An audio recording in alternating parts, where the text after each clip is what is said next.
and honorary members of the Budapest Club. It's my great joy to speak to you because they're such an important part of the ecosystem. He also said that if humans disappeared from our planet today, then in 5 years life would flourish. We have become the predator.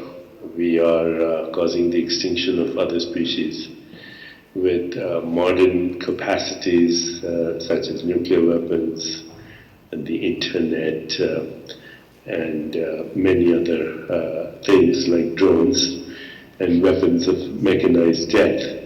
With these modern capacities and ancient tribal habits, we definitely are on the brink of extinction ourselves. Should somebody press a switch that they shouldn't, or should somebody go crazy, which happens every day. If you look at the overall situation, it looks like we're living in an insane asylum. And sometimes it looks very disheartening. In fact, it is very disheartening. One could easily give up, and one could also say, okay, I recognize I'm living in an insane asylum, I can't get out, but at least I can wake up and put on my visitor's badge and watch the ride to extinction. The universe will continue. The universe is too big and too strong, and life is tenacious. Even though it's fragile, it will continue, it will evolve. It took the extinction of dinosaurs so that the human race emerged. It may take our extinction so that the next quantum leap of consciousness can take place and a new species can evolve. That's the depressing, dark side of this theme. On the other side, we are also getting to recognize now, and I don't need to go into all the science because Urban Laszlo is a master, but we're beginning to recognize that actually consciousness is a fundamental property of the universe. In fact, the most fundamental aspect of the universe. You know, there are two open questions in science today. One is, what is the universe made of? What is the stuff of the universe? And the second is, what's the biological basis of consciousness? The answer to the first is very difficult because, you know, when you look at the universe and 70% of its dark energy, which is expanding space and ripping it apart and moving the distance between galaxies faster than the speed of light, 70%, we have no idea what it is, 25% dark matter, which seems to be not atomic because it doesn't reflect light, emit light, absorb light, refract light. So only 5% of the universe is atomic, but most of that is interstellar dust, which has not yet formed into stars. And the visible universe, with its hundreds and billions of galaxies and stars, billions and billions and billions and billions of stars, as Carl Sagan would say. And now it seems trillions and trillions and trillions of planetary systems, and possibly habitable planets. Some astronomers are saying that we may have 10 to the power of 32 habitable planets in our universe. With all of that, it amounts to 0.01% of the visible universe. The rest is invisible, unknown, and a lot of it seemingly unknowable. Now here's the situation that 0.01% of the universe which is visible actually is ultimately made up of atoms that are made up of particles that are made up of smaller particles that end up being waves as well. And unlike particles, which have units of mass and energy, waves have no features like that. They're waves of probability in so-called mathematical space. I recently actually had a conversation with Max Tegmark at MIT, professor of physics, and he said the whole universe could be a single wave function in mathematical space, which is a scientist's way or mathematician's way of saying and I'm now inserting my own interpretation. The whole universe could be a single thought in cosmic consciousness, a single thought. And if there are multiple universes, then there are single thoughts too, and because cosmic consciousness is non-local and infinite, it can have infinite thoughts and infinite universes. Okay, so what is the nature of the universe? It comes from nothing, and that nothing is a field of possibilities.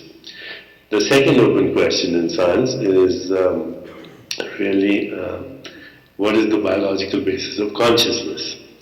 And I mean all the aspects of consciousness, perception, cognition, but also the rich inner world that we experience, thoughts, feelings, emotions, desires, memories, you name it, love, compassion, joy, equanimity, and everything that we experience internally, including our own insights, intuition, imagination, the power of choice making, intentionality, all of that.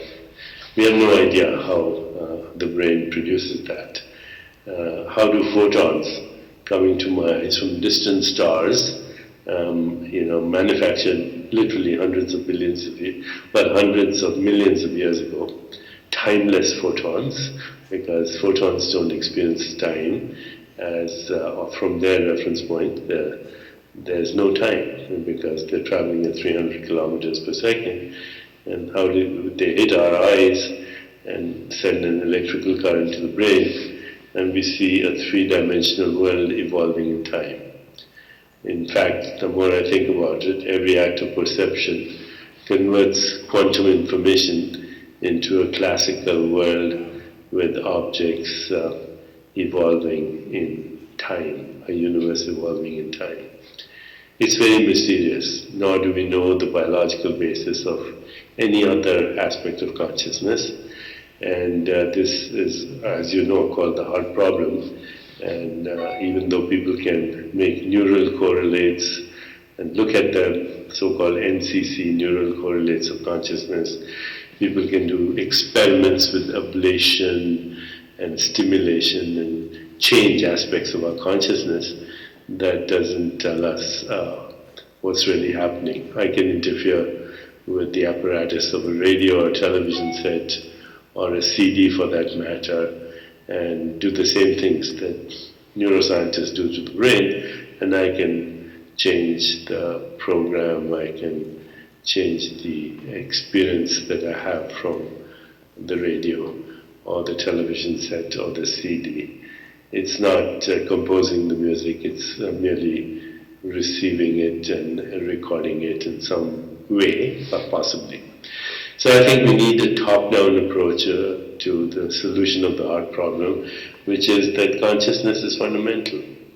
And consciousness interacts with its own self, becomes multiple observers, modes of observation, and objects of observation. And it's all that single consciousness. Schrödinger said there is only one mind. Max Planck said you can't go behind consciousness. It's the most fundamental thing. And a top-down approach would suggest that consciousness conceives, governs, constructs, and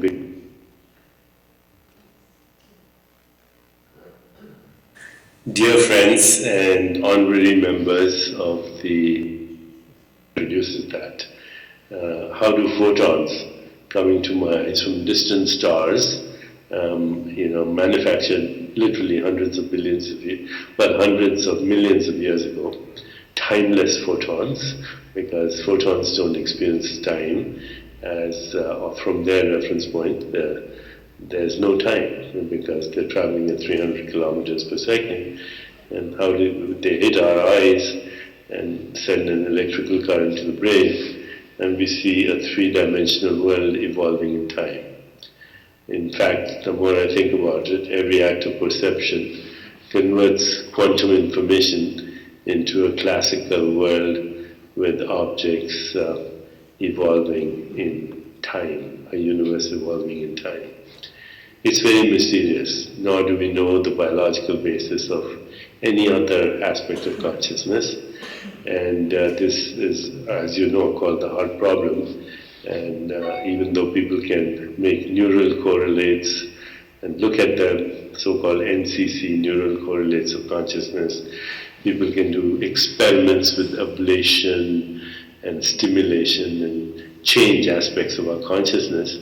That doesn't tell us what's really happening. I can interfere with the apparatus of a radio or television set or a CD for that matter and do the same things that neuroscientists do to the brain, and I can change the program, I can change the experience that I have from the radio or the television set or the CD. It's not composing the music, it's merely receiving it and recording it in some way, possibly. So I think we need a top-down approach to the solution of the heart problem, which is that consciousness is fundamental. And consciousness interacts with its own self, becomes multiple observers, modes of observation, and objects of observation. And it's all that single consciousness. Schrödinger said there is only one mind. Max Planck said you can't go behind consciousness. It's the most fundamental thing. And a top-down approach would suggest that consciousness conceives, governs, constructs, and becomes the physical and the mental world. And it does so through its own self-interactions that are basically the creation of qualia, or qualities of consciousness, that we then experience as the objective world. And these qualities of consciousness, or qualia, are thoughts, feelings, emotions, desires, memories, sensations, images, which ultimately are experiences, the qualities of the physical world that we measure. But to propose a consciousness-independent universe is, in a way, very immature and naive, because we'll never be able to prove the existence of a consciousness or observer-based universe anyway. Well, so much for the theory. Rumi has said in a beautiful poem, God or consciousness sleeps in minerals, starts to dream in plants, wakes up in animals, and then starts to become self-aware in humans. And that's, I think, what is happening today, that self-awareness and awakening is happening in our collective consciousness.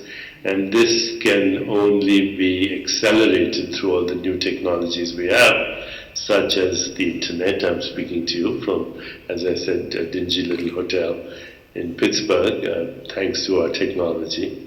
So we can actually enhance the quality of our conversation and our awakening through the new technologies, through social networks, through education, and even through music and entertainment. But as has been said, that's not enough. A collective awakening will definitely create a new paradigm, that the universe is actually consciousness. That's it.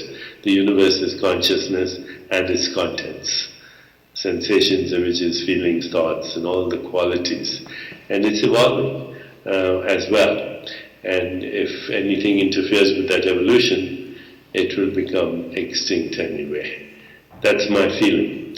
So what do we do collectively? First of all, we collectively help each other in our awakening, so that we can realize that we are actually the universe that is becoming self-aware through us, through our human nervous system being used probably as one of the mechanisms, the brain being the observation deck for the universe to look at itself through human consciousness, because the universe that we observe is a human universe. Other species experience different universes. The first thing is our collective awakening, and then the second thing is through that collective awakening, using our collective mind to rewire the global brain, literally, reach that critical mass, that tipping point where what's true for us selectively becomes true for everyone else. And that would be the second step. And the third step would be specific action plans for each of the problems that I mentioned, starting with climate change, radical poverty, elimination of preventable diseases, and also elimination of war through creative solutions for peace and conflict resolution and social justice and economic justice. These are big problems.